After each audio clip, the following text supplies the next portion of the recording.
আকাশে খুব মেঘ করেছে, মনে হচ্ছে আজ বৃষ্টি নামবে। রিভা, চলো আমি তোমায় ছেড়ে দিয়ে আসি। ছেড়েই তো দিয়েছ, আমি একাই যেতে পারবো। মনের অন্তরালে একরাশ হতাশা নিয়েই রক্তিমকে কথাটি বলে ওঠে রিভা।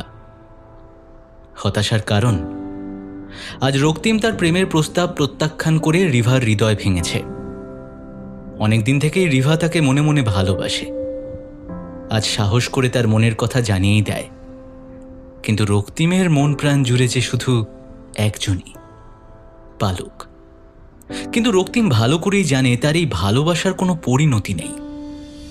একটা সময় ছিল যখন রক্তিম পালককে মনে মনে চাইত, তখন ছিল ভরপুর যৌবন। তবে এখন ৩৫ ঊর্ধ্ব রক্তিমের মনে পালকের প্রতি ভালোবাসার একটুও অবলুপ্তি ঘটেনি, শুধু তাকে পাওয়ার আশাটা হারিয়ে ফেলেছে। তবুও কোথাও না কোথাও তার কাছে রক্তিম অঙ্গীকারবদ্ধ। আজকে তো নতুন নয়, তুমি তো আজ থেকে আমাকে দেখছো না রিভা। তুমি ভালো করেই তো জানো যে আমার জীবনের সাথে অন্য কোনো মেয়েকে আমি আর জড়াতে পারবো না। আমি কোনোদিনও তোমার পালককে নিজের চোখে দেখিনি, তাই বেশি কিছু মন্তব্য করব না। আমি শুধু একটা কথাই বলবো, তুমি যাকে এতটা মন প্রাণ উজাড় করে ভালোবাসো, সে কি তোমার কথা কোনোদিন ভেবেছে? নাকি সে তোমার জন্য অপেক্ষা করে আছে? সে তো নিজের পছন্দের মানুষকে বিয়ে করে সুখে সংসার করছে। থাকুক সে অলিক সুখী, তার শোভাতেই সূর্যমুখী। যতন করে হৃদ মাঝারে, রাখিব তারে মন জোয়ারে। ভাটায় মোর সোনার তরী, ভাষায় এক নীলচে পড়ি। ডুবে গেলেও ডুবুরি হয়ে, রহিব বিলীন তার নীলাভে। বাহ, তাকে নিয়ে বাঁধা কবিতা মন্দ নয়। এই কবিতাটা আজকের নয়, আমি এই কবিতা লিখেছিলাম তখন আমরা কলেজে পড়তাম। কিন্তু যার জন্য এই কবিতা, তাকেই কোনোদিন এটা শোনানো হয়নি। কথাটা বলতে গিয়ে কণ্ঠ রোধ হয়ে যায় রক্তিমের। রিভা বুঝতে পারে রক্তিম আবেগী হয়ে উঠেছে, তাই কথা ঘোরানোর চেষ্টা করে সে। বাদ দাও এসব কথা। যা, লোডশেডিং হয়ে গেল? তোমার ইনভার্টার নেই? না, ওটা আসলে কিছুদিন আগে খারাপ হয়ে গেছে। ব্যস্ত থাকায় ভুলেই গেছি ওটার ব্যাপারে। দাঁড়াও, আমি মোমবাতিটা জ্বালাচ্ছি। তোমাকে উঠতে হবে না, কোথায় আছে বলো, আমি আনছি। আচ্ছা, ওই দিকে দেখো, টেবিলের উপরে দেখো। হ্যাঁ, মোমবাতি আর ওই দেশলাই আছে ওখানেই।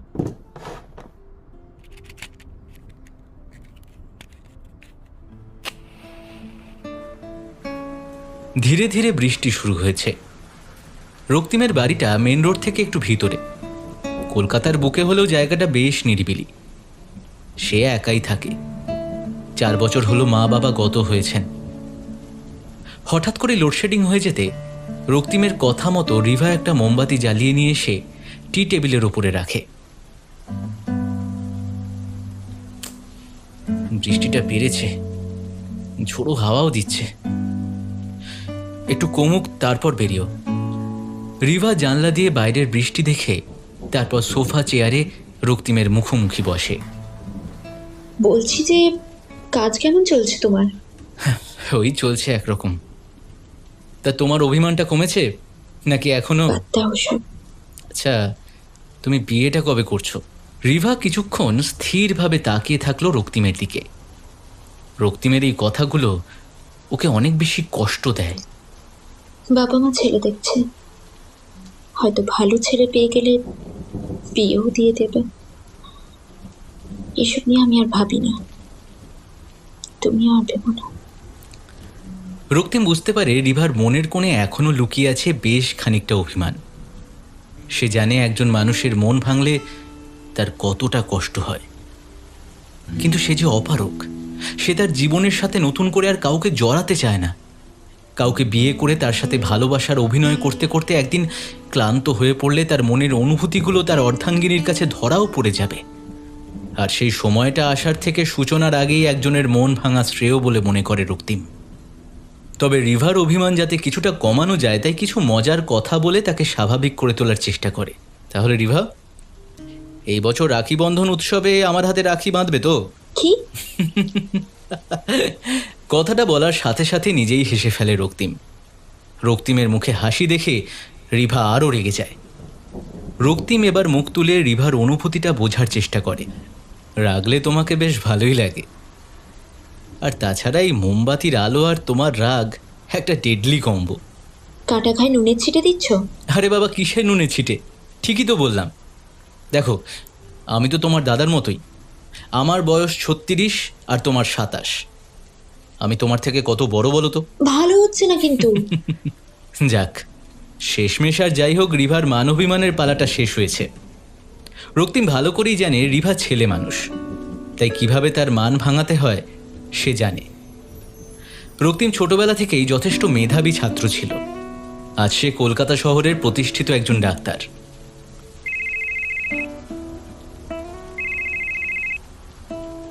রক্তিম ফোনটা হাতে নিয়েই অবাক হয়ে যায়। জানে না এটা কোইন্সিডেন্ট কিনা, এখনই যাকে নিয়ে কথা হচ্ছিল সেই ফোন করেছে। রক্তিম ফোনটা রিসিভ করে। হ্যালো। হ্যাঁ পালক, বল। কেমন আছিস? ওই আছে একরকম। তুই ভালো আছিস? না। কেন, কি হয়েছে?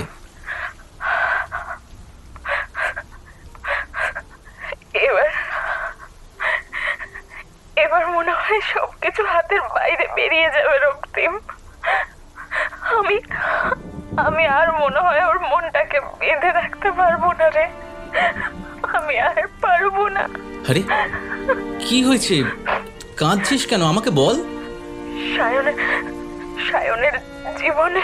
কি? সায়নের জীবনে কি? আরে আমাকে বল, খুলে বল। সায়নের জীবনে হিয়া আবার ফিরে এসেছে। হোয়াট?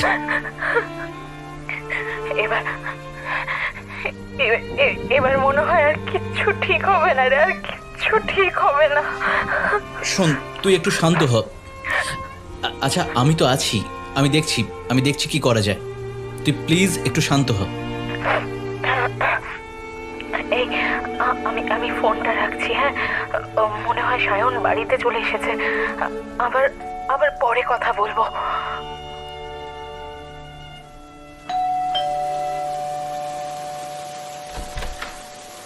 পালক দরজা খুলতেই দেখতে পায় সায়ন বাড়িতে চলে এসেছে। সায়নের চোখে মুখে যেন আজ একটা অদ্ভুত খুশির মেজাজ। কি রে, এইভাবে কি দেখছিস? কিছু না, ঘরে এসো। আজকে এতদিন পরে, বলা যায় এত বছর পরে, মনটা একেবারে খুশিতে ভরে গেল পালক। তুই জানিস, আজকে হিয়ার সাথে দেখা হলো। এত দিন বিদেশে ছিল, তবু একটুও বদলায়নি। মেয়েটা সে একেবারে একই রকম থেকে গেল। কথাগুলো বলতে সায়নের ভালো লাগলেও প্রত্যেকটা শব্দ পালকের মনটাকে যেন কাঁটার মতো বিদ্ধ করে। বাইরে থেকে কি কিছু ডিনার করেছো, নাকি কিছু খাবে? আচ্ছা, তোর মনে হয় যে হিয়া আমাকে না খাইয়ে ছাড়বে? আমি খেয়ে এসেছি। কথাটা শুনে মনে মনে যেন আরো বেশি আঘাত পায় পালক। আঘাত পাওয়াটাই তো স্বাভাবিক, তাই না? এত দিন ধরে মানুষটা না খেলে নিজের মুখে খাবার তোলেনি সে। আজও তার ব্যতিক্রম ঘটেনি। আজকেও সে একইভাবে না খেয়ে বসেছিল সেই মানুষটার অপেক্ষায়। কিন্তু সে আজকে তার প্রাক্তনকে পেয়ে তার সাথে কোনো এক রেস্তোরাঁয় নৈশভোজ সেরেছে। পালকের মনের উতাল পাতাল যেন আর বাঁধ মানে না। সে ভালোভাবেই বুঝতে পারে তার প্রতি সায়নের ভালোবাসাটা ফুরিয়ে যাচ্ছে। আজও সে হিয়াকে ভালোবাসে। হয়তো এবার সময় এসেছে নিজের জায়গা ছেড়ে দেবার। কথাগুলো ভাবতে ভাবতেই চোখের কোণে জল এসে যায় তার। পালক, তোর সাথে আমার কিছু গুরুত্বপূর্ণ কথা আছে। বলো। ঠিক আছে মা, আজকে থাক মা, অনেক রাত হয়ে গেছে। তাছাড়া আমার খুব ঘুমও পাচ্ছে। কালকে বলবো। হ্যাঁ, গুড নাইট। পালক নিশ্চিতভাবে জানে না কালকে সায়ন তাকে ঠিক কি বলতে চলেছে। তবে এইটুকু বুঝতে পারে যাই বলুক না কেন তা নিশ্চয়ই সায়নের জীবনে আলোড়ন সৃষ্টি করবে, আর তার জীবনে বিষাদ। সায়ন লেমন টি খেতে খুবই ভালোবাসে, তাই প্রতিদিনের মতো আজকেও পালক তার জন্য লেমন টি বানিয়ে নিয়ে যায়। দেখে সায়ন সবেমাত্র ঘুম থেকে উঠেছে, একটু চোখ কচলে বলল, আজকেও তুই লেবু চা করে নিয়ে এসেছিস? আমি তো ভাবলাম, যাই হোক, থ্যাঙ্কস। হঠাৎ থ্যাঙ্কস কেন? আজকে তো নতুন নয়, আমি তো এতগুলো বছর ধরে প্রতিদিনই লেমন টি করছি। আজকে হঠাৎ নতুন করে? না, আসলে প্রতিদিন আর আজকের দিনটা একটু আলাদা। কিছু বলতে চাও? আম, বস এখানে। পালক খাটে এসে বসে। সায়ন কিছুক্ষণ ওর দিকে তাকিয়ে থেকে বলে, দেখ পালক, আমার মনে হয় আমাদের আর একসাথে থাকা উচিত হবে না।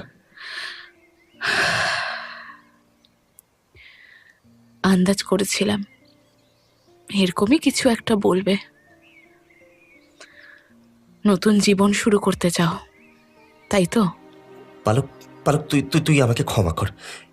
এইভাবে না একটা সম্পর্ককে টেনে নিয়ে যাওয়া যায় না পালক। আমি একেবারে ক্লান্ত হয়ে পড়ছি। আমি আমি হিয়াকে ছাড়া থাকতে পারবো না পালক। আমাকে আমাকে একটু বোঝার চেষ্টা কর তুই। আমার বলতে খারাপ লাগলেও এটা সত্যি যে আমি তোর সাথে সুখে নেই পালক। তোর উপরে আমার শুধুমাত্র ওই দায়বদ্ধতা ছাড়ার কিছু নেই।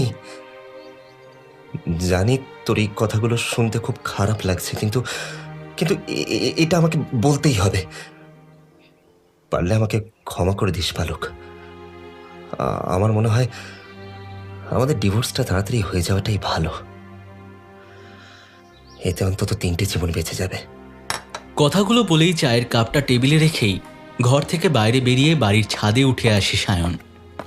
ছাদে উঠেই হিয়াকে ফোন করে। Hello, good morning. Good morning. এত সকাল সকাল ফোন করলে যে? সারা রাত ঘুম হয়নি আমার, শুধু শুধু তোমার কথাই মনে পড়ছিল। তুমি যে কি বলো না। আরে না না, আমি আমি একেবারে সত্যি বলছি। জানো, অনেক দিন পর মনটা অনেকটা হালকা লাগছে। শোনো না, একটা রিকোয়েস্ট রাখবে? বলে ফেলো কি রিকোয়েস্ট? এখন একবার আমার সাথে দেখা করবে প্লিজ? না শুনবো না কিন্তু।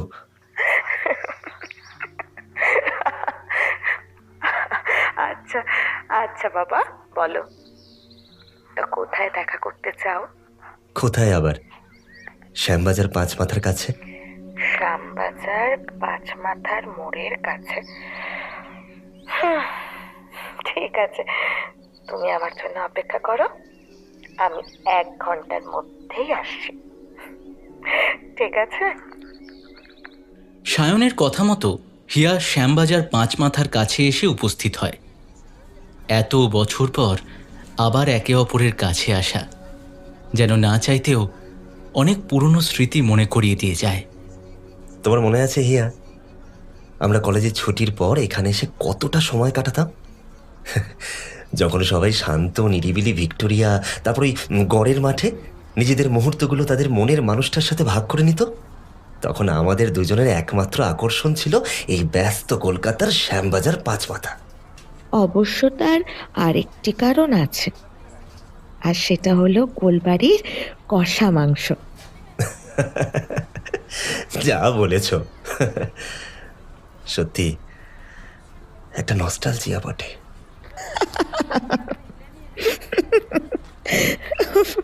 সত্যি। আচ্ছা হিয়া, একটা কথা বলবো? হ্যাঁ, বলো। তোমার এত পারমিশন নেওয়ার কি আছে, বলো। এই হলুদ শাড়িতে তোমাকে একদম আগের মতো লাগছে।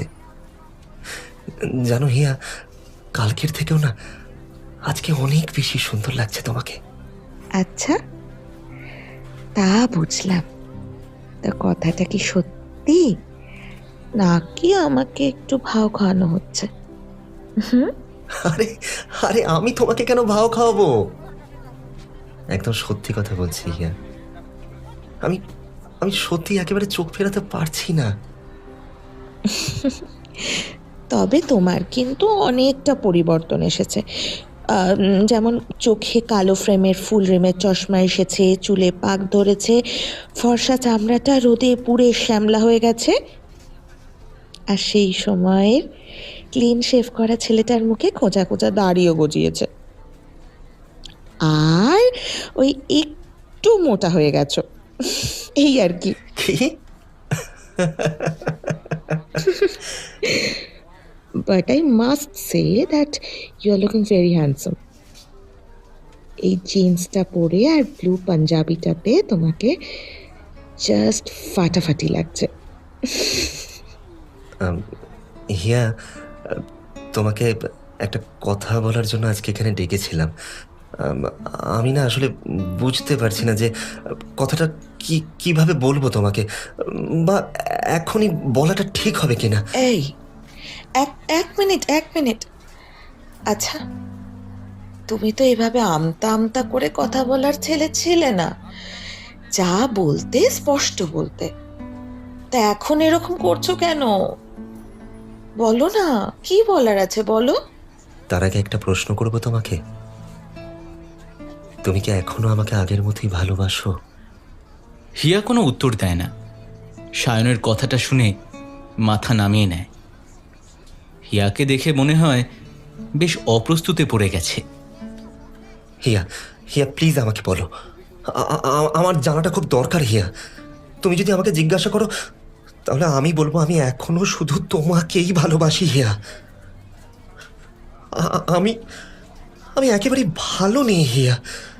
তুমি তুমি বিশ্বাস করো, তোমাকে ছাড়া আমি একেবারেই ভালো নেই।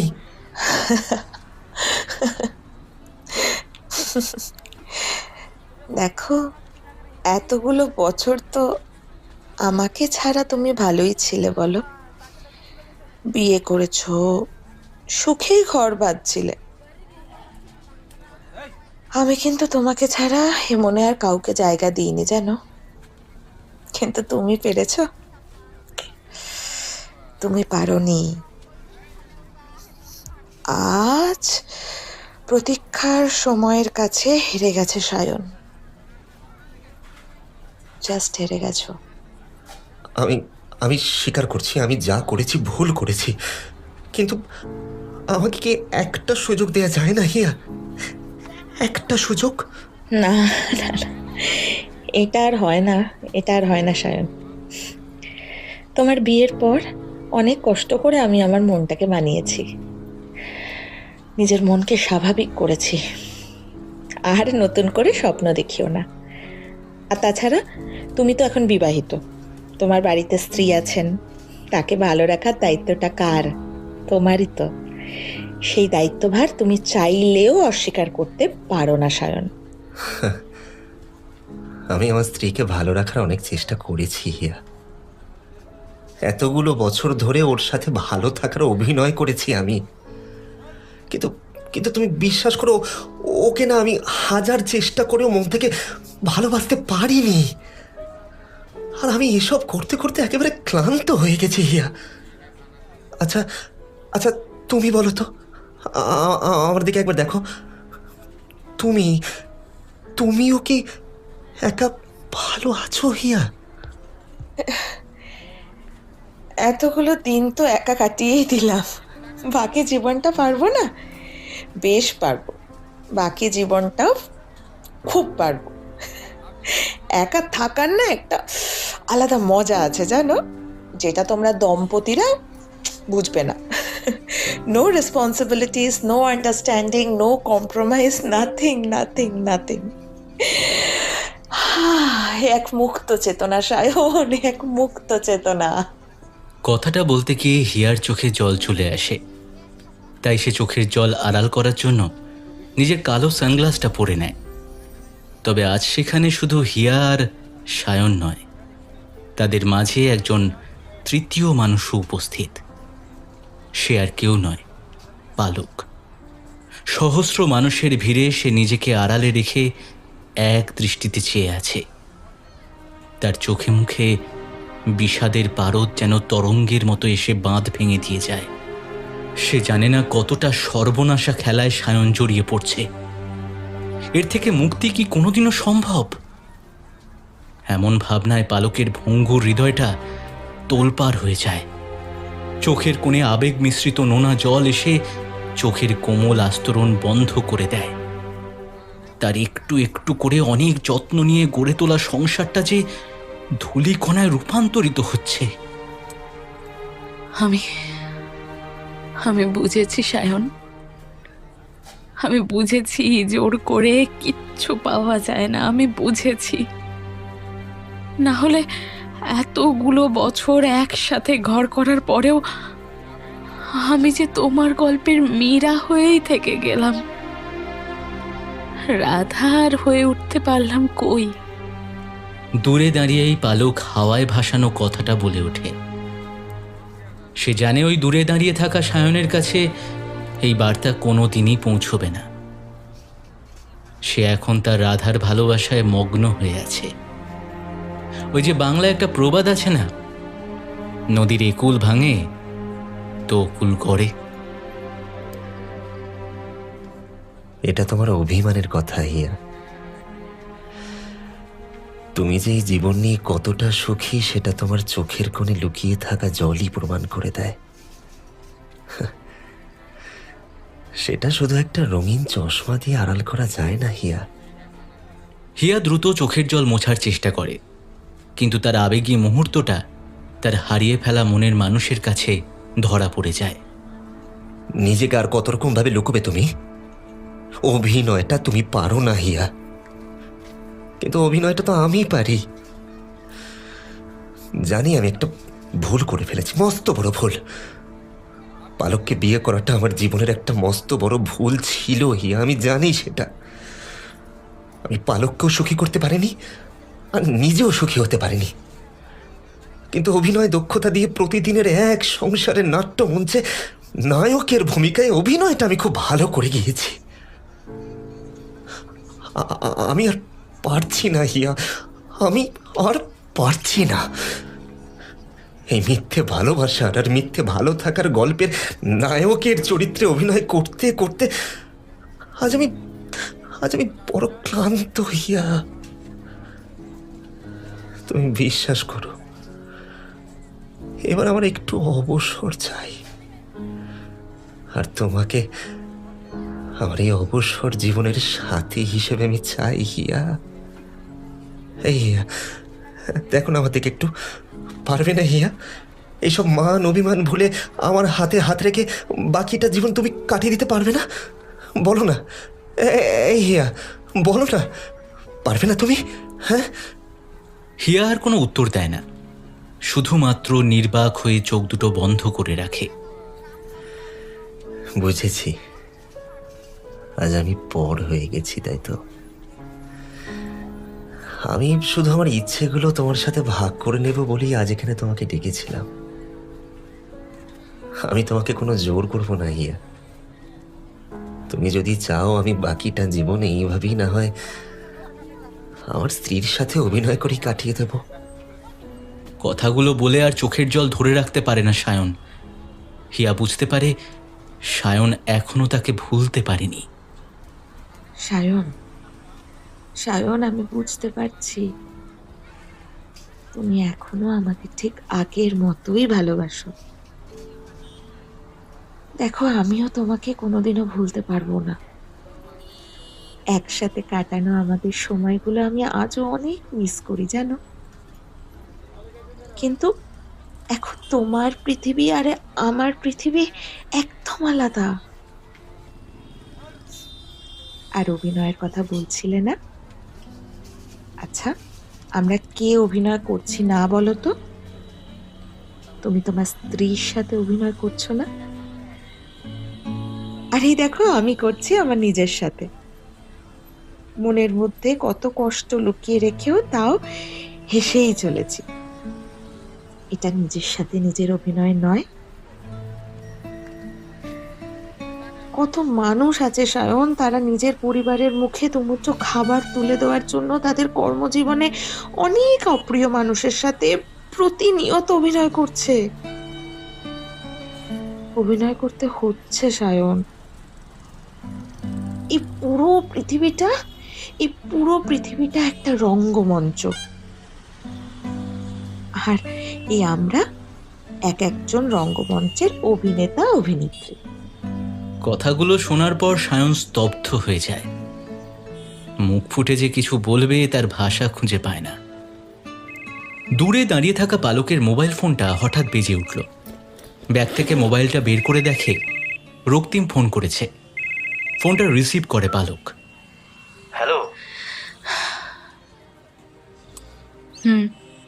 বল। এখন কি অবস্থা? সবকিছু ঠিক আছে তো? না, সবকিছু আরো জটিল হয়ে যাচ্ছে রে রক্তিম। পালক, তুই তুই তুই মনটাকে শান্ত কর। আচ্ছা, তার আগে বলতো, এত গাড়ির আওয়াজ হচ্ছে কেন? তুই এক্স্যাক্টলি কোথায় আছিস? আমি শ্যামবাজার 5 মাথার মোড়ের সামনে দাঁড়িয়ে আছি। ওখানে ওখানে এখন কি করছিস তুই? কি আর করব, সায়ন এখানেই তো ওর সাথে দেখা করতে এসেছে, আর তাই আমি ওকে ফলো করে এসেছি। দূর থেকে ওদের দেখছি। সায়ন কি বলছে? আজকে সকালে সায়ন আমাকে বলল ও আমাকে ডিভোর্স দিতে চায়। তারপর বাড়ির থেকে বেরিয়ে এসেছে। আমি ওকে ফলো করে এখানে চলে এসেছি, জানিস? আমি জানি না, আমি সত্যি জানি না সায়ন এই কোন সর্বনাশা খেলায় মেতেছে। রক্তিম, তুই ওকে বাঁচা প্লিজ। রক্তিম, তুই ওকে বাঁচা প্লিজ, ওকে বাঁচা প্লিজ। শান্ত হ, আমি তো আছি নাকি? শান্ত হ।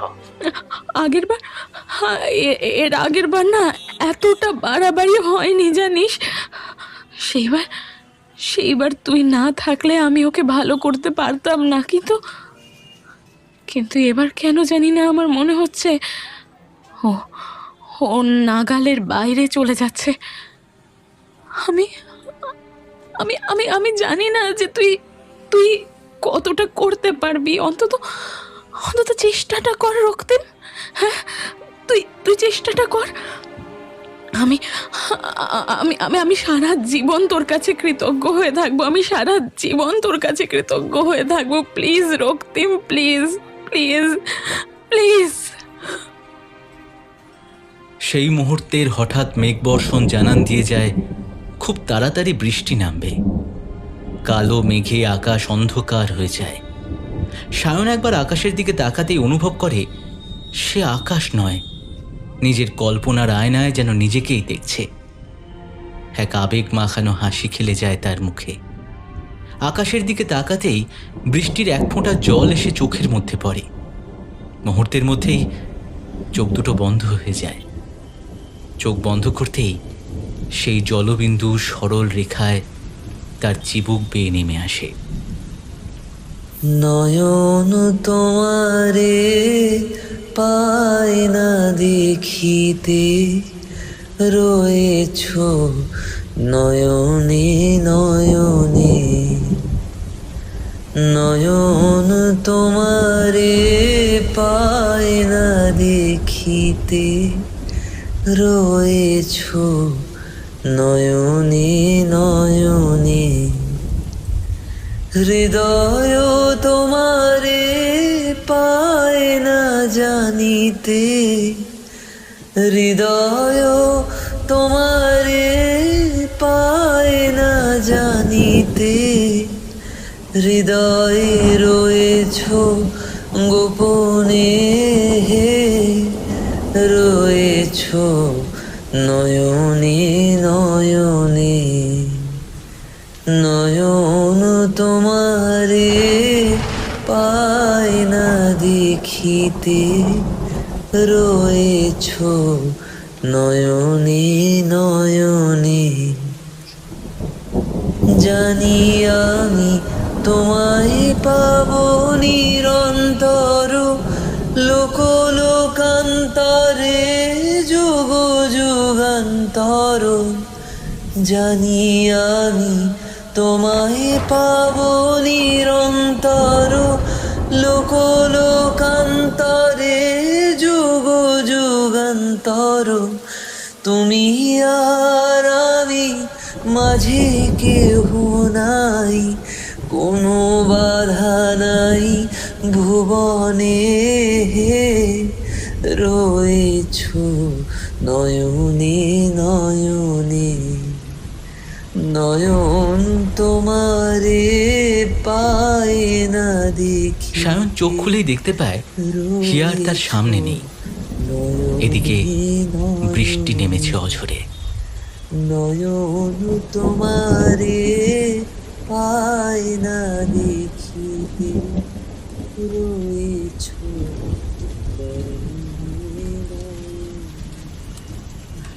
রক্তিম, খুব জোরে বৃষ্টি নেমেছে রে। ও একা রাস্তায় দাঁড়িয়ে ভিজছে।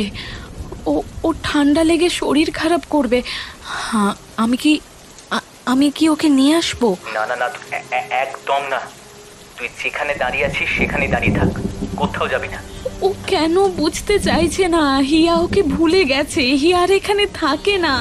হিয়ার ওর সাথে কোনো সম্পর্ক রাখে না। ও কেন বুঝতে পারছে না বলতো আমাকে? একটু শান্ত হ বালক, ঠান্ডা মাথায়। কিভাবে শান্ত হব? ওকে কিভাবে বোঝাবো যে ওর যার সাথে কথা বলছে সেটা হিয়া নয়, সেটা শুধুমাত্র ওর কল্পনা? একটু শান্ত হ বালক, প্লিজ একটু শান্ত হ। পুরো বিষয়টা ঠান্ডা মাথায় ভাবতে হবে, প্লিজ। আর এর জন্য সায়ন আমাকে ডিভোর্স দিতে চাইছে? তুই তুই ভাবতে পারছিস? হ্যাঁ, আচ্ছা, তুই বলেছিলিস না যে ওর মস্তিষ্কের কোনো জায়গাতেই হিয়া নামের কোনো অস্তিত্ব থাকবে না? তুই তুই তুই বলেছিলিস তো? হ্যাঁ, বল না, তুই বলেছিলিস না? হ্যাঁ হ্যাঁ, আমি বলেছিলাম, কিন্তু তাহলে কেন আবার হিয়া ফিরে এলো? বল আমাকে, বল। হ্যাঁ, ও ফিরে এসেছে, আর শোন, আবারও চলে যাবে। তুই এক কাজ কর, নিশ্চিন্তে বাড়ি যা, আমি দেখছি। কিন্তু ওকে তুই একা ছেড়ে দে, আমি যা বোঝানোর ওকেই বোঝাবো। তুই আমার উপর একটু ভরসা রাখ, তুই বাড়ি ফিরে যা। ঠিক আছে। সাবধানে ফিরিস, রাখছি। কি হয়েছে রক্তিম? Any problem? রক্তিমকে চিন্তিত অবস্থায় দেখে প্রশ্ন করে রিভা। Are you okay? হ্যাঁ, আমি ঠিক আছি। একটু জল। কথাটা বলতেই রিভা তার ব্যাগ থেকে জলের বোতলটা বের করে দিল। এক ঢোক জল খেয়ে রিভার দিকে তাকিয়ে বলল, খুব জল তেষ্টা পেয়েছিল। এবার তো বলবে কি হয়েছে? নন্দনের কাছে রিভার আঁকার এক্সিবিশনে এসেছিল রক্তিম। এখান থেকেই বেরিয়ে যেতে হবে কাজে। আগের দিন রাত্রে এক্সিবিশনের আসার আমন্ত্রণপত্রই দিতে গেছিল রিভা। রিভার সাথে রক্তিমের পরিচয়ও হয় কোনো এক এক্সিবিশনেই। বরাবরই সে আর্টের প্রতি দুর্বল, ঘর ভর্তি নানান শৈল্পিক কাজ। রক্তিম কিছুক্ষণ চুপ করে থেকে একটা গভীর দীর্ঘশ্বাস নিয়ে বলল, সমস্যা, অনেক বড় সমস্যা। বলো, আমি কিছু হেল্প করতে পারি? হেল্প করতে গেলে যে তোমাকে আমার মতো সাইকোলজিস্ট হতে হবে। মানে? পালকের বরের প্রাক্তন প্রেমিকা বিদেশ থেকে ফিরে এসেছে। কি আশ্চর্য! এতে তুমি কি করতে পারো? আমাকেই তো করতে হবে। মানেটা কি? মানে এটাই যে পালকের বরের প্রাক্তন প্রেমিকা বাস্তবে ফিরে আসেনি। পুরোটাই সায়নের কল্পনা, পুরোটাই পালকের। কথাটা বলে থেমে গেল রক্তিম। কিছু যেন বলতে গিয়েও বলতে পারল না। কি বলছো কি?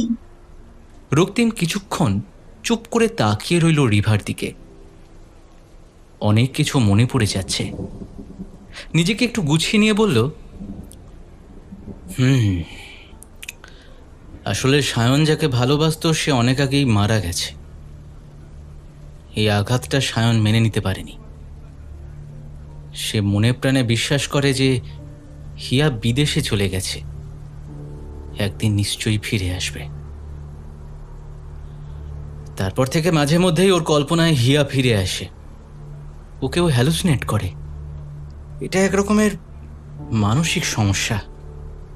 এটা তো আগে কখনো বলনি। এতদিন তো সবকিছুই স্বাভাবিক ছিল, আমিও বুঝতে পারিনি যে আবার এরকম হবে। আর পালকের কি বলতে গেলে? আচ্ছা, সায়ন কি করে, মানে কি কাজ করে? ছাড়ো ছাড়ো, বাদ দাও ওসব। আচ্ছা শোনো, আমি আমি এখন আসি, বুঝলে, একটা ইম্পর্ট্যান্ট কাজ ফেলে এসেছি, রাতে কথা হবে। কথাটা বলি রক্তিম হন হন করে বেরিয়ে যায়। রক্তিমের এমন ব্যবহার আশা করেনি রিভা, তাই একটু খারাপ লাগে তার। রক্তিম কি সায়নের প্রতি জেলাস? না হলে তার নাম করতেই এইরকম ব্যবহার করলো কেন? অবশ্য যদি তাই হতো তাহলে কি সায়নকে সুস্থ করে তোলার জন্য রক্তিম এত ভাবত? কিছুতেই বুঝতে পারে না সে। আর্ট এক্সিবিশন থেকে ফিরে এসে বই নিয়ে পড়েছে, কিছু বিষয় একটু ঝালিয়ে নিতে হবে। এমন সময় কলিং বেল বেজে ওঠে। রক্তিম দরজা খুলে দেখে দরজার ওই পারে পালক দাঁড়িয়ে আছে। তুই এখানে? চলে এলাম। আচ্ছা আচ্ছা, আয় আয়। আমি যে তোকে বাড়ি যেতে বললাম, তুই এখানে চলে আসলি কেন? মনটা ভালো নেই রে রক্তিম, খুব হতাশ লাগছে। সায়নের পরে তুই একমাত্র মানুষ যাকে আমি আমার মনের কথা বলতে পারি। আজ অনেকদিন পরে এলি আমার বাড়িতে। ইস, ঘরটা তো একদম অগোছালো করে রেখেছিস দেখছি। কি আর হবে, একা মানুষ, বাদ দে। বিয়েটা করলি না কেন রক্তিম? আসলে ভালোবাসার মানুষটাকে বোঝাতেই পারলাম না যে তাকে আমি কতটা ভালোবাসি। সেই কলেজ জীবন থেকে শুনছি তোর ভালোবাসার মানুষের কথা, কোনোদিন তো চোখে অবধি দেখলাম না রে। যাক ছাড় ওসব কথা, বাদ দে, তুই তোর কথা বল। কি আর বলবো রক্তিম, সবই তো জানিস, তোর ভরসায় আছি আর কি। আমার আমার বিশ্বাস, জানিস, আমার বিশ্বাস যে তুই ওকে আবার আগের মতো সুস্থ করে তুলবি, আবার আগের মতো আমার সায়নকে তুই সুস্থ করতে পারবি।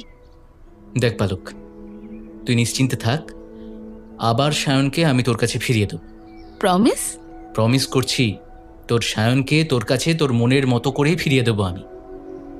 শান্তি? তোর কথা শুনে মনটা একটু হালকা হলো রে। রক্তিমের কথা শুনে পালকের মুখে হাসি খেলে যায়।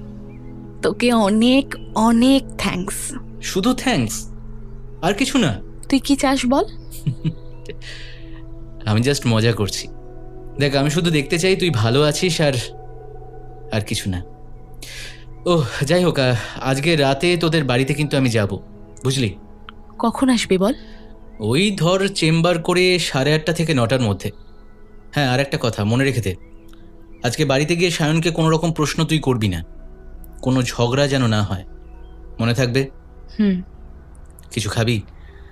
না না, বাড়ি যেতে হবে রে। না, একটু দাঁড়া, এত দূর যখন এসেছিস আমার বাড়িতে 1 কাপ চা খেয়ে যা। এত দিন পরে এসেছিস, বস। রক্তিম নিজের হাতে করে চা বানিয়ে পালকের হাতে তুলে দেয়। নে ধর। চায়ের কাপে মুখ দিতেই প্রাণ জুড়িয়ে যায় পালকের।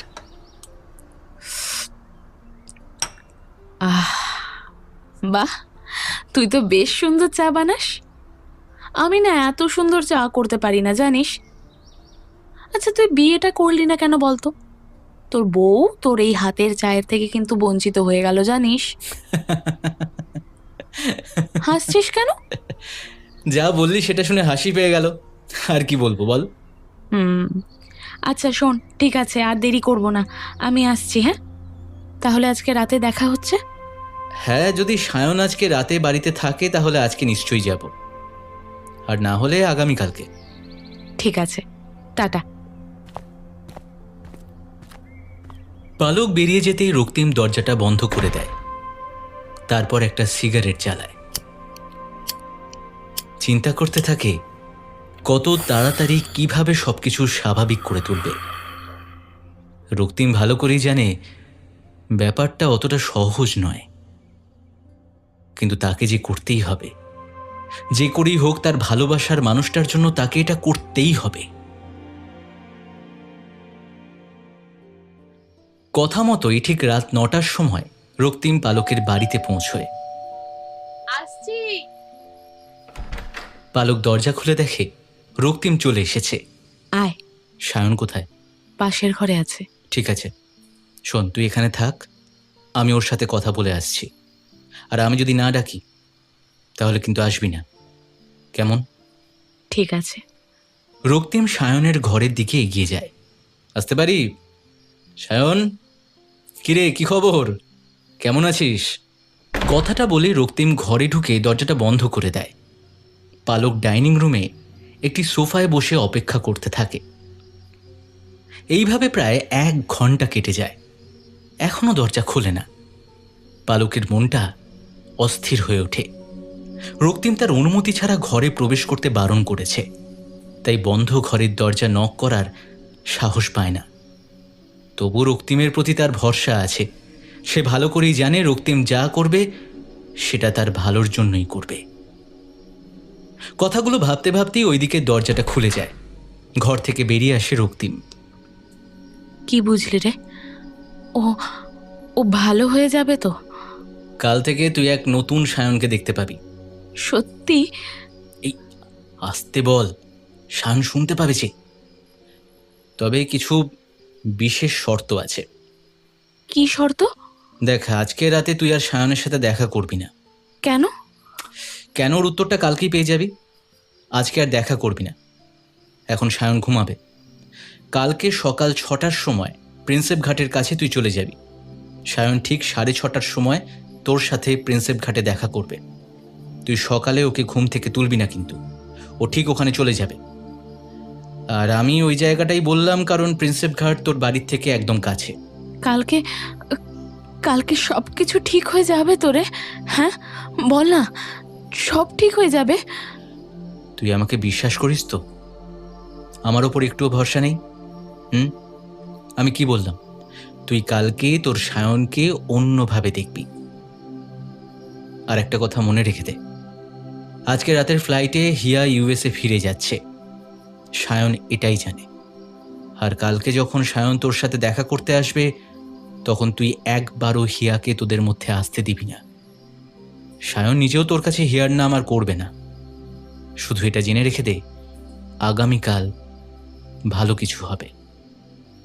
আর আগামীকালকে আমি ঠিক 6টার সময় প্রিন্সেপ ঘাটে অপেক্ষা করব। আচ্ছা শোন, আর দেরি করছি না, বাড়ি গিয়ে একটা কাজ আছে। কথাটা বলেই পালকের বাড়ি থেকে বেরিয়ে পড়ে রক্তিম। বাইরে বেরিয়ে রিভাকে ফোন করে। হ্যালো। হ্যাঁ বলো। ব্যস্ত? না, একটা বই পড়ছিলাম। বলো, কেন ফোন করলে? বুঝতে পেরেছি, তোমার আবার রাগ হয়েছে আজ ওইভাবে বেরিয়ে আসার জন্য, তাই না? রাগ কেন হবে? রাগ করার মতন আমি কেউ নই। যাকে বাদ দাও, বলো কি বলছো। আচ্ছা শোনো না, বলছি কালকে 6টার সময় একবার প্রিন্সেপ ঘাটে যাবে। কেন? আসবে কিনা বলো না, আসলে তোমায় কিছু আমার বলার আছে। আর সাথে একজনের সাথে পরিচয় করিয়ে দেবো। ও, সন্ধে 6টা? না, সকাল। এত সকালে?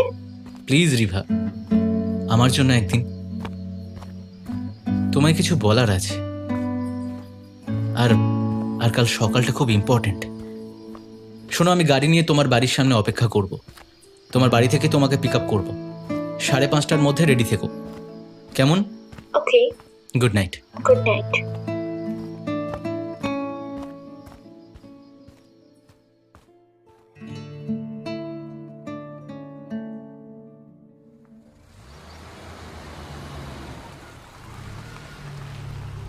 রক্তিম সময়ের ব্যাপারে খুবই সচেতন।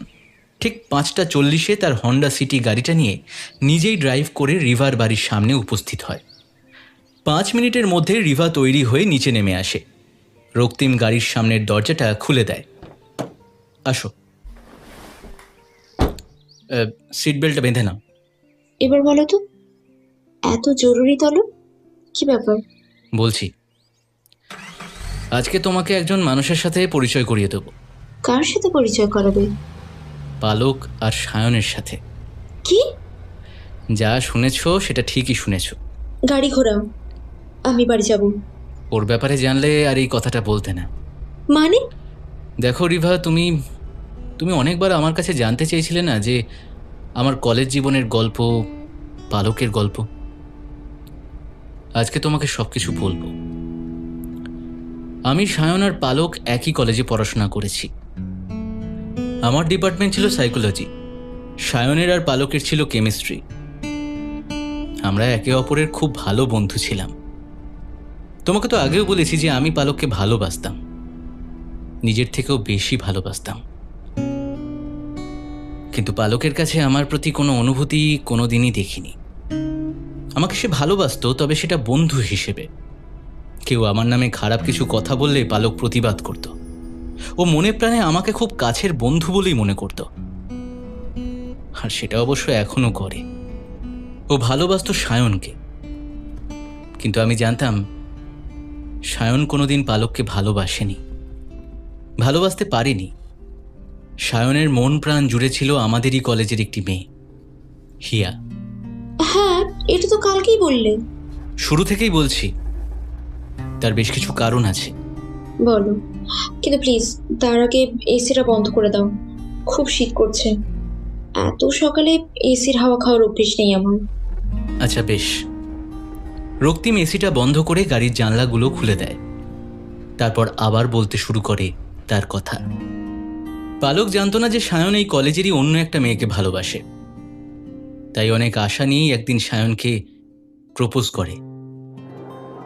কি কি বললি তুই?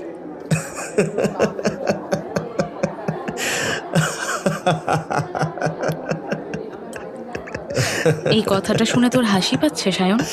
ওহ বাবা, তো হাসবো না? তুই জানিস তুই কি বলছিস? হ্যাঁ, আমি তোকে আবারও বলছি, আমি তোকে ভালোবাসি। তুই হাসলেও সত্যিটা মিথ্যে হয়ে যাবে না রে। দেখ পালক, আমি কিন্তু তোকে আমার বন্ধু হিসেবেই ভাবি, আর সেটা কিন্তু তুই ভালো করেই জানিস। আর সত্যি কথা বলতে কি, আমি আমি আমি হিয়াকে ভালোবাসি। কি? হ্যাঁ, আমি তো আর কিছুদিনের মধ্যেই তোকে আর রক্তিমকে জানাতাম, কিন্তু তুই যে আমার প্রতি এই ফিলিংস নিয়ে আছিস, আমি তো এসব কিছু জানতাম না। দেখ পালক, আই এম সরি, আমি তোর প্রপোজালটা অ্যাকসেপ্ট করতে পারছি না। প্লিজ তুই আমাকে ক্ষমা করে দিস। আমি দূরে দাঁড়িয়ে ওদের সব কথা শুনেছিলাম। বিশ্বাস করো, আমার খুব খারাপ লেগেছিল। আমিও চাইতাম পালক যাকে ভালোবাসে তাকে নিয়েই সুখী হোক। আর সত্যি বলতে সবকিছু স্বাভাবিকই চলছিল। একসময় পালকের সাথে হিয়ারও বন্ধুত্ব হয়ে গিয়েছিল, আমিও খুব খুশি হয়েছিলাম। কিন্তু তখনও জানতাম না পালক একটা ভয়ঙ্কর খেলা শুরু করেছে। মানে? কলেজ থেকে আমাদের একটা ট্যুরের প্ল্যান করা হয়, আমরা নৈনিতাল যাই। ট্যুরে সকলের মধ্যে থেকেও পালক একদম চুপ হয়েছিল, আমাদের কারোর সাথে সেইভাবে কথা বলছিল না, শুধু সায়নের দিকে তাকিয়ে থাকতো। আমি গিয়ে জিজ্ঞেস করাতেও সে কিচ্ছু বলেনি আমায়। যদি জানতাম সেই মুহূর্তে ওর মনের মধ্যে কি চলছে, তাহলে হয়তো আজ এই দিনটা আসতো না। সেদিন রাত্রে ডিনারের পরে সকলে যখন আড্ডায় মশগুল, সেই সময় হঠাৎ করেই সায়নের খুব ঘুম পায়। সে আমাদের বলে সে ঘুমোতে যাচ্ছে। সারাদিনের ট্রাভেলে ক্লান্তি আসা খুবই স্বাভাবিক, আমরা এই ব্যাপারে বেশি মাথা ঘামাইনি।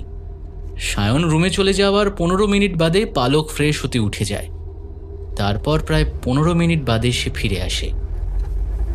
চোখে মুখে অদ্ভুত তৃপ্তি ছিল সেদিন। সেদিনের সেই 15 মিনিট আগামীতে সকলের লাইফ চেঞ্জ করে দেয়। কি হয়েছিল? আসলে সেদিন পালক সায়নকে খাবারের সাথে ঘুমের ওষুধ খাইয়েছিল। ওর ঘুম আসাতে রুমে চলে যেতে সবার অলক্ষ্যে রুমে গিয়ে ওর সাথে শারীরিক সম্পর্কে জড়ানোর নাটক করে, আর মুহূর্তগুলো একটা ক্যামেরায় বন্দি করে। ঘুমের ঘোরে থাকা সায়ন কিচ্ছু বুঝতেও পারে না। 1 মিনিট, সায়ন জানতে পারলো না? তাহলে তুমি কি করে জানলে? একটা সময় পালকই সব স্বীকার করেছিল আমার কাছে। সব বলছি তোমায়। আচ্ছা, তারপরে কি হলো? তারপর একদিন হিয়াকে পালক সব ছবিগুলো দেখিয়ে দিয়েছিল। তোকে একটা কথা বলার আছে হিয়া। হ্যাঁ পালকদি, বলো। তুই সায়নকে কতটা ভালোবাসিস? নিজের থেকে মনে হয় অনেকটা বেশি, জানো। তার ঠিক বলে বোঝাতে পারবো না তোমায়। আচ্ছা, হঠাৎ এই কথাটা বলছো কেন গো পালকদি? তোর একটা সত্যি কথা জেনে নেওয়া ভালো। জানি তোর এই কথাটা শুনে খারাপ লাগবে, তাও আমাকে সত্যিটা বলতেই হবে। সায়ন তোকে নয়, আমাকে ভালোবাসে। কি? তুই এই কলেজে আসার অনেক আগে থেকেই ওর সাথে আমার সম্পর্ক। শুধু আমি ওকে একবার চ্যালেঞ্জ করেছিলাম যে কলেজে আমি ছাড়া অন্য কোনো মেয়ে সায়নকে পাত্তা দেবে না। তোকে প্রেমের জালে ফাঁসিয়ে সায়ন প্রমাণ করেছিল যে ওকে অন্য মেয়েরাও পাত্তা দেয়।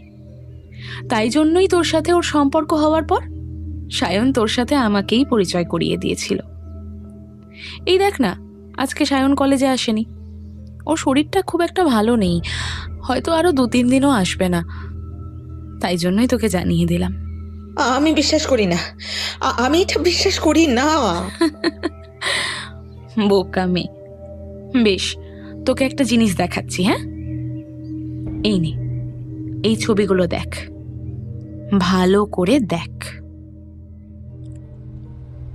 পালক ওর সাথে সায়নের অন্তরঙ্গ মুহূর্তর ছবিগুলো হিয়াকে দেখিয়ে দেয়। সায়নকে বড্ড ভালোবাসত মেয়েটা। সেই আঘাতটা সহ্য করতে না পেরে সেই দিন রাত্রেই হিয়া আত্মহত্যা করে। হোয়াট? তুমি যে বলেছিলে হিয়া বিদেশে থাকে? রিভা, আমাদের জীবনে অনেক কিছুই ঘটে যা আমাদের মধ্যে নিয়েই চলতে হয়। আমি তোমায় বলতে চেয়েও বলতে পারিনি। পালকের এই ভুল আমি কোথাও প্রকাশ করতে পারিনি, তাই সেদিন মিথ্যে বলেছিলাম। এই ঘটনার পরে পালক মানসিকভাবে অসুস্থ হয়ে পড়েছিল। বাইরে বেরোতে পারতো না, কারোর সাথে কথা বলতো না, শুধু আমাকেই সবকিছু বলেছিল। আমি তো এটা চাইনি রক্তিম। হ্যাঁ, আমি এটা চাইনি। তবে এটা কেন হলো? হ্যাঁ, আমি কখনোই চাইনি একটা নিষ্পাপ মেয়ের জীবন এইভাবে শেষ হয়ে যাক। আমি আমি আমি আমি আমি আমি বুঝতে পারিনি রক্তিম। আমি বুঝতে পারিনি। আমি বুঝতে পারিনি হিয়া নিজেকে এইভাবে শেষ করে দেবে। আমাকে আমাকে আমাকে মেরে ফেল রক্তিম, আমাকে মেরে ফেল, আমাকে মেরে ফেল। আমি তো শুধু সায়নকে পাওয়ার আশায় এমন করেছিলাম। আমি এটা চাইনি, আমি এটা চাইনি রক্তিম, আমি এটা চাইনি। তুই আমাকে মেরে ফেল, তুই আমাকে মেরে ফেল রক্তিম, তুই আমাকে মেরে ফেল। পালক, যেটা হওয়ার হয়ে গেছে। না, আমার বেঁচে থাকার কোনো অধিকার নেই রক্তিম। পালক, তুই নিজেকে সামলা। আমার বেঁচে থাকার কোনো অধিকার নেই, আমার বেঁচে থাকার কোনো অধিকার নেই। পালক, শান্ত হ প্লিজ। আমার বেঁচে থাকার কোনো অধিকার নেই।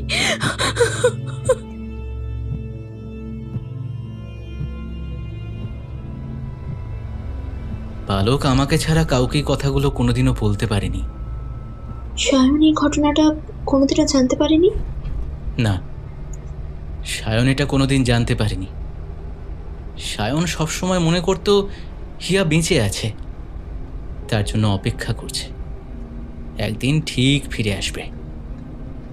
আর মাঝে মধ্যেই হিয়া ওর জীবনে ফিরে আসতো, তখনও সবাইকে ভুলে যেত, সবকিছু ভুলে যেত। হিয়ার আত্মহত্যার ঘটনাটা সায়ন একেবারেই মেনে নিতে পারেনি। সেই দিন যদি হিয়া পালকের কথার উপরে নির্ভর না করে একটি বার যদি সবকিছু যাচাই করে নিত, তাহলে এই দিনটা দেখতে হতো না। হিয়াকে আমি যতটুকু চিনতাম, যতটুকু বুঝতে পেরেছিলাম, হিয়া খুবই ইনোসেন্ট একটা মেয়ে ছিল।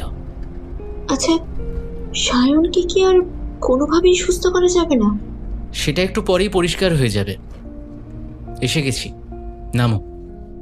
রক্তিম প্রিন্সেপ ঘাটের কাছে এসে গাড়িটা থামায়। বাহ, বেশ তাড়াতাড়ি চলে এলাম তো। মোটেও তাড়াতাড়ি নয়, বরং একটু দেরিই হয়েছে। কথা বলতে বলতে আসছিলাম, তাই তোমার তাড়াতাড়ি মনে হয়েছে। রক্তিম গাড়িটা একটা গাছতলার সামনে পার্কিং করে রিভার সাথে প্রিন্সেপ ঘাটের ভিতরে প্রবেশ করে। আজকে সকালটা বেশ সুন্দর, তাই না রক্তিম? এই, চা খাবে?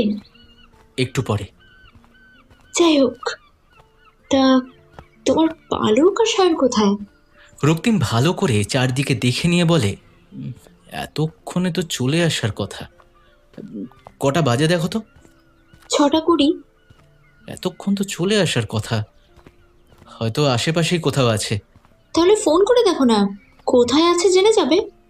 না না না, ফোন করা যাবে না, ওরা এখন মূল্যবান সময় কাটাচ্ছে। চলো আমরাই বরং ঘুরে দেখি। তা ওরা ওদের টাইম মতো স্পেন্ড করুক, ওদের মধ্যে এখন যাওয়ার কি দরকার? বললাম তো, কিছুক্ষণের মধ্যেই সব উত্তর পাবে। রিভা, শুধু মনে রেখো আমি একজন সাইকোলজিস্ট। যখন যেটা করছি ভেবেই করছি। আমার ওখানে থাকাটা দরকার, আমি দূর থেকে দেখব। আর হ্যাঁ, তোমার মনে হতে পারে যে আমি তোমাকে কেনই বা এখানে এত সকালে নিয়ে এলাম। নিয়ে আসার আসল কারণ তোমাকে এখনো কিন্তু আমি বলিনি। কি? আচ্ছা, তুমি চা খাবে বলছিলে না? চলো, ওইখানে চা বসেছে, এসো। কিছুটা দূরে চায়ের দোকান দেখে সেই দিকে এগিয়ে যায় রক্তিম। দাদা, দুটো লেবু চা দেখি। তুমি লেবু চা খাও? তবে আমার থেকেও বেশি ভালোবাসে সায়ন। কলেজের ছুটির পরে আমি আর সায়ন প্রত্যেক দিন লেবু চা খেতাম। যাই হোক, তা তোমার পালক আর সায়ন আদৌ আসবে তো নাকি? ওরা এসে গেছে। তুমি কিভাবে এত নিশ্চিত হচ্ছ? নিশ্চিত হওয়ার পরেই এখানে চা খেতে এসেছি। নাও চাটা ধরো। আমি দূর থেকে দেখেছি ওরা ওই দিকে আছে, আর পালকের মুখের হাসি বলে দিচ্ছে ওদের মধ্যে মান অভিমান মুছে যাচ্ছে। নিজের ভালোবাসার মানুষটাকে হয়তো দূর থেকে অনুভব করা যায়। রক্তিমও তার ব্যতিক্রম নয়। সে দূর থেকে দেখতে পায় গঙ্গার পাড়ে একটি সিমেন্টের বাঁধানো চেয়ারে বসে পালক তার সায়নের ভালোবাসায় মগ্ন হয়ে আছে। আজকে পালককে দেখে রক্তিমের সেই কলেজ জীবনের দিনগুলোর কথা মনে পড়ে যায়। কাঁচা হলুদ রঙের শাড়িতে আর খোলা চুলে পালককে আগের মতোই দেখাচ্ছে। আমাকে কথা দাও সায়ন, কোনোদিন আমাকে ছেড়ে যাবে না তো? দূর পাগলি, এই পাগলটা সব সময় শুধু তোরই থাকবে। হ্যাঁ, কালকে রক্তিম যদি না আসতো তাহলে হয়তো আমি অনেক বড় একটা ভুল করে ফেলতাম। পালক, এই পালক, বিশ্বাস কর পালক, আমি এখন থেকে শুধু তোর কথাই ভাববো, আর কারোর কথা ভাববো না। আর এখন থেকে আর কেউ আমাদের আলাদা করতে পারবে না। সত্যি? হ্যাঁ রে, সত্যি বলছি আমি, সত্যি সত্যি সত্যি, একেবারে 3 সত্যি। I love you Sayan, I love you, I love you so much. Love you too Palak, I love you too. বেশ কিছুদিনের হতাশা কাটিয়ে পালকের মনটা আবার আনন্দে ভরে ওঠে। সায়নকে আবার কাছে পেয়ে নিজের চোখের জল ধরে রাখতে পারে না। সায়ন তাকে ভালোবাসার কথাটি বলার পরেই পালক ওকে জড়িয়ে ধরে। এক টুকরো উষ্ণ চুম্বন পালক এঁকে দেয় তার সায়নের কপালে। আসো রিভা, ওই যে দূরে বসে আছে দেখতে পাচ্ছ, পালক আর সায়ন। কে? ওই হলুদ শাড়ি পরা মেয়েটা? তোমরা কি মজা করছো নাকি বলো তো? কেন? উনি কার সাথে কথা বলছেন? ওখানে তো কেউ নেই। তোমার বন্ধু সায়ন কোথায়? সায়নকে দেখতে পাচ্ছ না? না। ঠিকই বলেছ, আমিও সায়নকে দেখতে পাচ্ছি না, কিন্তু পালক ঠিক দেখতে পাচ্ছে ওর সায়নকে। কি? যা শুনছো সেটাই সত্যি। আসলে সায়ন নয়, পালক মানসিক রোগের শিকার। মানে? হিয়া সুইসাইড করার পর সেই আঘাত সায়ন সহ্য করতে পারেনি। ও হিয়ার ডেড বডি দেখতে আসেনি, আমরাও জোর করিনি। ও বিশ্বাসই করতো না হিয়া নেই। অদ্ভুতভাবে নিজেকে ও ঘরবন্দি করে ফেলল, সবার সাথে দেখা করা বন্ধ করে দিল। আমরা গেলেও কথা বলতো না, হিয়ার প্রসঙ্গ তুলতেই চাইতো না। আমরাও কখনো জোর করিনি, ভেবেছিলাম ধীরে ধীরে সব ঠিক হয়ে যাবে, কিন্তু ভুল ছিলাম। ভিতরে ভিতরে সায়ন গুমরাতে থাকে। ও আরও নিজেকে সবকিছু থেকে আলাদা করে নেয়। কারোর সাথে কথা বলতো না, কোথাও যেত না, ঘরের মধ্যে চুপ করে বসে থেকে নিজের সাথে কথা বলতো, বারবার ফোন নিয়ে ঘাঁটতো, অ্যাজ ইফ যেন কারোর ফোনের অপেক্ষা করছে। তার অদ্ভুত এক বিশ্বাস তৈরি হয়েছিল যে হিয়া বিদেশে চলে গেছে, কিন্তু একদিন সে অবশ্যই ফিরে আসবে। আর সায়নের মা বাবা? না, সায়নের জীবনে কেউ ছিল না। ছোটবেলাতেই বাবা মাকে হারিয়েছিল সে। সত্যি বলতে ওর জীবনে আমরা কিছু বন্ধু আর হিয়াই ছিল সবকিছু। পালক সায়নকে খুব ভালোবাসতো। ও জানতো যে ওর জন্যই আজ হিয়া চলে গেছে, ওর জন্যই সায়নের এই অবস্থা। মনের ভিতরে কাটা ঘায়ের মতো যন্ত্রণা নিয়ে সে প্রতিনিয়ত মরতে থাকলো। ওর মনের কথা শুধুমাত্র আমি জানতাম। জানো রিভা, বিবেক যন্ত্রণা বড় যন্ত্রণা। এদিকে সায়নের মানসিক অবস্থার অবনতি হতে শুরু করে, সে হিয়াকে হ্যালুসিনেট করতে শুরু করে। আমি তখন ওকে দেখতে থাকলাম। ও কিছুতেই ওষুধ খেত না। একদিন পালক এসে সব ভার নিজের ঘাড়ে তুলে নিল। সে সায়নকে সুস্থ করে তোলার আপ্রাণ চেষ্টা করতে লাগলো। ওর ফ্ল্যাটে গিয়ে ঘর গোছানো থেকে শুরু করে রান্না করে খাওয়ানো, সময় ওষুধ খাওয়ানো, সায়নকে চান করিয়ে দেওয়া, সব সব করত। এক নামহীন সংসারে জড়িয়ে পড়েছিল পালক। কিন্তু যখন ওকে দেখতাম, একবারের জন্য মনে হয়নি সে এতে অখুশি। এটাই যেন ওর কাছে পরম পাওনা ছিল। এদিকে মেয়ের এই কাজ ওর বাবা মায়ের ঘোরতর অপছন্দ ছিল। তুমি বিশ্বাস করবে না, বাড়ির সাথে সমস্ত রকম সম্পর্ক ত্যাগ করে বেরিয়ে আসে শুধুমাত্র সায়নকে ভালো রাখবে বলে। ও একটা স্কুলে চাকরি নিয়েছিল, ভালোই চলছিল সবকিছু। সায়নও একটু একটু করে ভালো হয়ে উঠছিল। ধীরে ধীরে ওদের মধ্যে একটা নাম না জানা সম্পর্ক তৈরি হয়ে যায়। পালককে দেখে আমার ভালো লাগতো। সায়নের প্রতি ওর ভালোবাসা দেখে নিজের মনের মধ্যে জমে থাকা ওর প্রতি ভালোবাসাকে আমি লুকিয়ে নিয়েছিলাম। এদিকে সায়ন ধীরে ধীরে সুস্থ হয়ে উঠছিল। যেন ওদের মধ্যে রসায়নও জমে উঠেছিল। ঠিক হলো ওরা বিয়ে করবে। প্রবল ঝড়ের পরে যখন পৃথিবী শান্ত হয়ে ওঠে, আকাশ পরিষ্কার হয়ে জ্যোৎস্না ছড়িয়ে পড়ে, ঠিক সেইভাবেই ওদের দুজনের জীবনটাও সেজে উঠেছিল। কিন্তু বলে না, কর্মফল বিষম বস্তু, যা এই জীবনেই পেয়ে যেতে হয়। আর কিছু কিছু মানুষের সুখ থাকে ক্ষণিকের। তাই হলো, নিজেদের মধ্যে কিছু সেলফি তুলে একে অপরের ছবি দেখতে দেখতে দুর্ভাগ্য চক্রে পালকের মোবাইলে নৈনিতালে সায়নের সাথে অন্তরঙ্গের ছবি দেখতে পেয়ে যায় সায়ন। সাথে দেখতে পায় হিয়ার সাথে তখনকার হওয়া কিছু চ্যাট। এক ছটকায় সবকিছু পাল্টে যায়। তুমুল ঝামেলা করে সায়ন মোবাইল ফেলে বেরিয়ে যায় বাড়ি থেকে।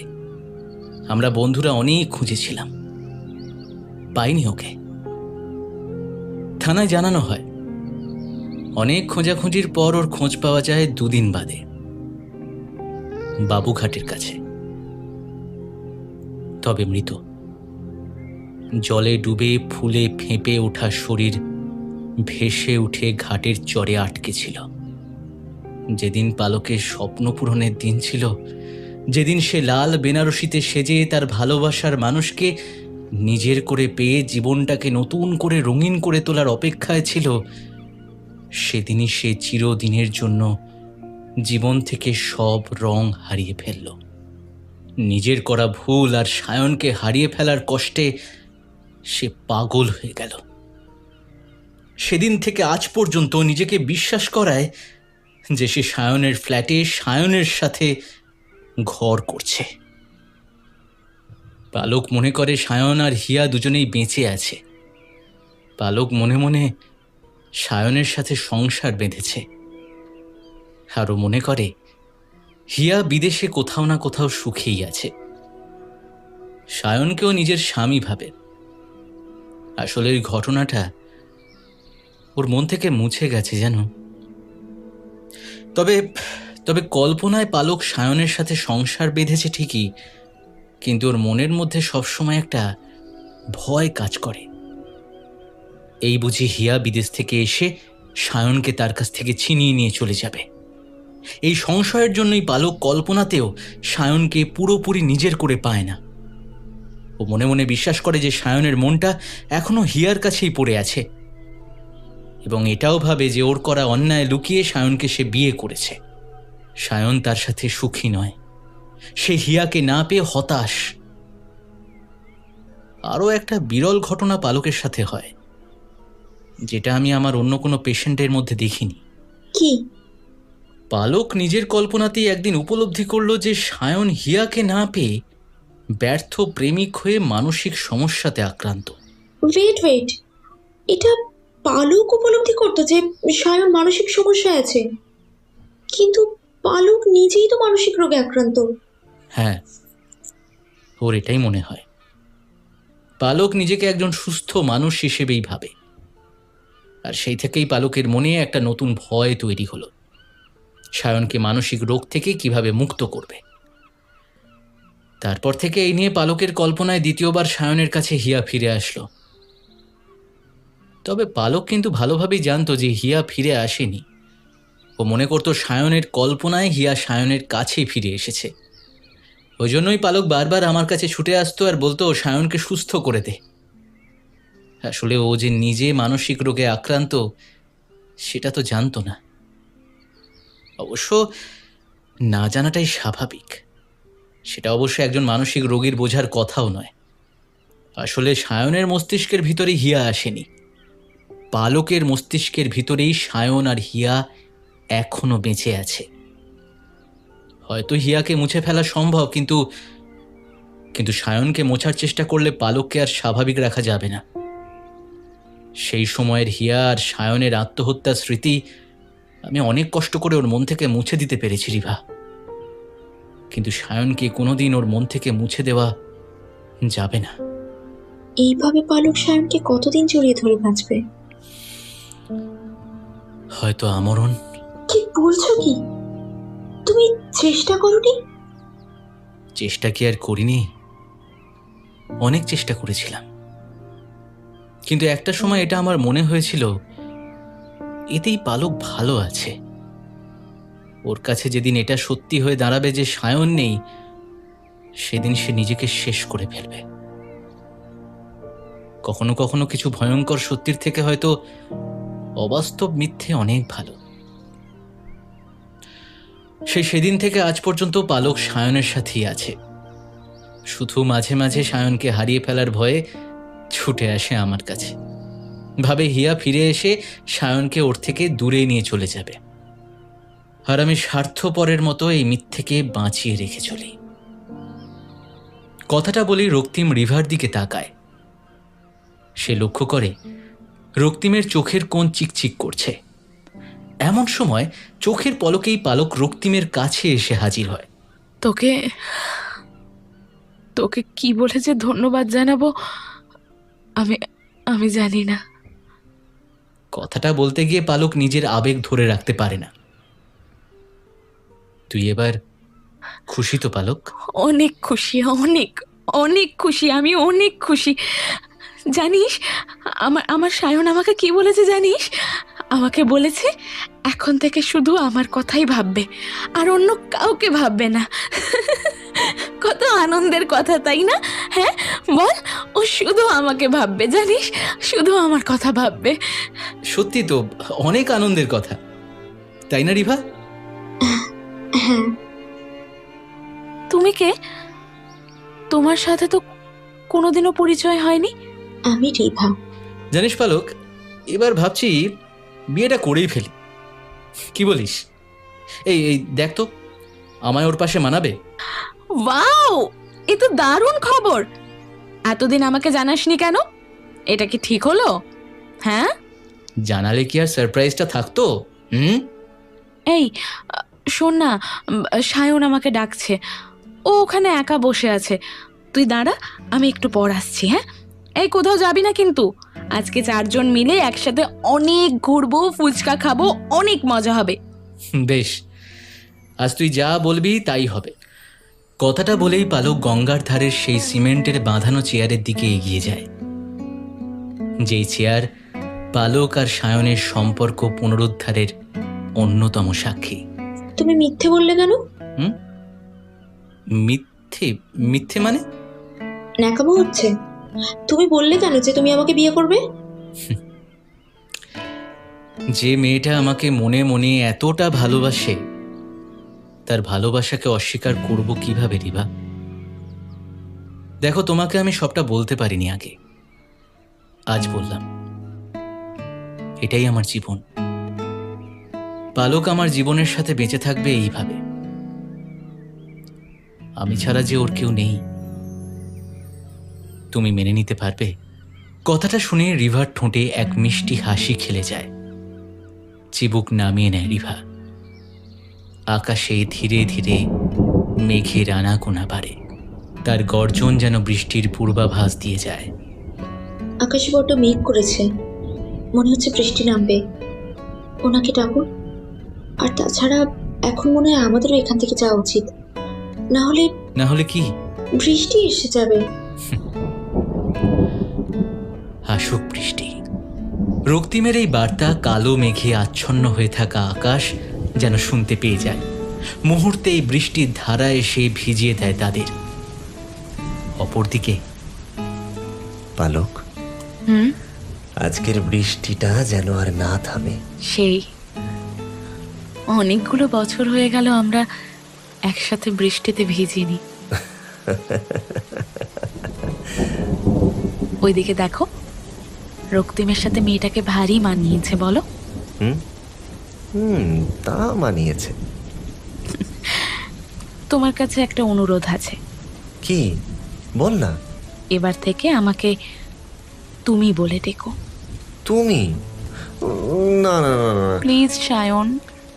আচ্ছা বেশ, তুমি, তুমি আর শুধু তুমি।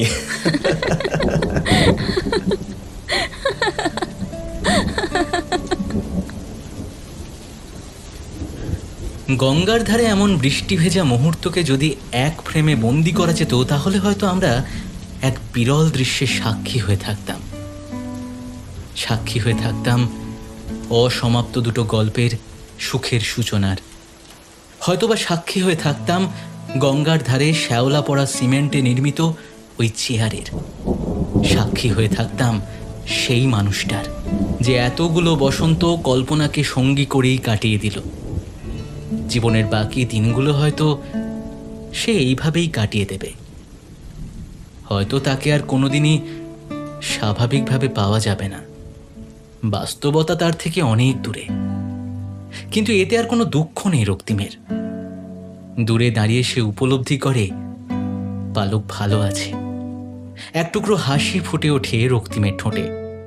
তাই তার আজ কোনো দুঃখ নেই, আজ আর নেই কোনো আক্ষেপ।